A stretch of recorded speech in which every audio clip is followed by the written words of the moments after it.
Hello to everyone. We have started the chapter of banking. We have seen about classifications of banking and role of RBI, functions of RBI. In the chapter of classifications of banking, we saw public sector, private sector, foreign banks and regional rural banks. Particularly how the private sector classified as old generation and new generation. And we saw some of the nuances, differences of nationalized banking and public sector banking. When we saw about this, we saw the classification of IDBI and some of the nationalized bank. Why IDBI is not nationalized? Those are the explanations already explained in the chapter of classifications of banking. Some of the things which we forgot to say in the chapter of classifications of banking, those are all the things will be taught to you in a separate classes. In this form, we are going to see about payment banks. What is payment bank? Payment bank is an option for, it is a targeting thing those who are unbanked.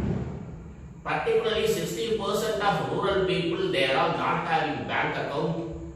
For to serve them, the payment bank has been started. So how the payment bank is working?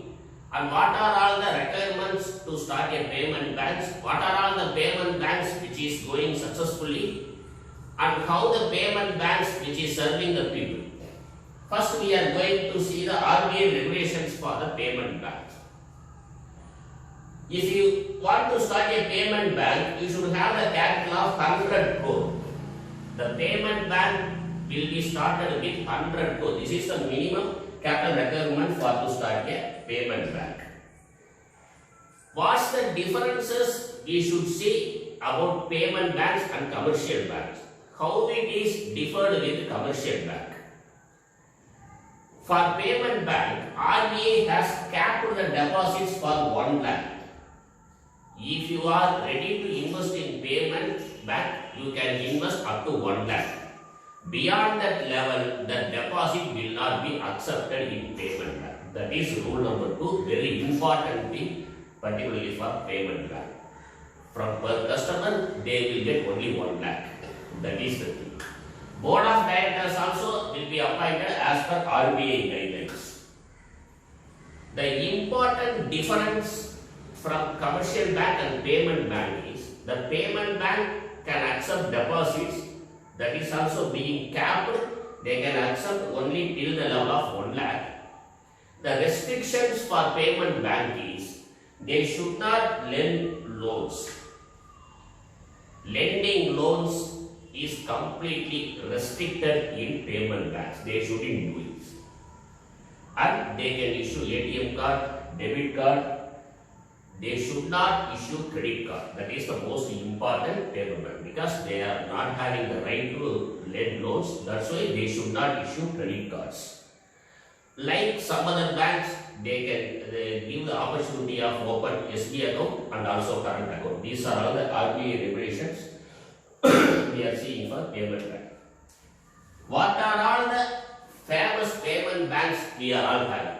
Before this, if we still not clear about payment banks, why payment banks has been started? Payment bank started just to target the people who are unbanked.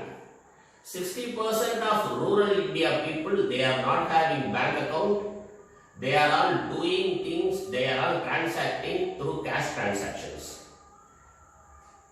To whom the payment bank is targeting? You are giving salary to your car driver. Your car driver is getting salary from you as in the form of cash because your car driver doesn't have bank account. The car driver, he is in the position to send that amount to the family members, those who are all residing in somewhere. So this is the system, how he will send it. What are all the options he will take it. What are all the choices he will do it. He should give the amount to persons, those who are all going to native village, they can give the amount. Or he can do money order. Instead of that, he can do the payment bank. He can pay in some other area. It can be withdrawn by the person, those who are all living in native village, they can go and withdraw the amount from the authorized center of payment bank. There is no need of a separate center for payment bank. A grocery shop can be a payment bank.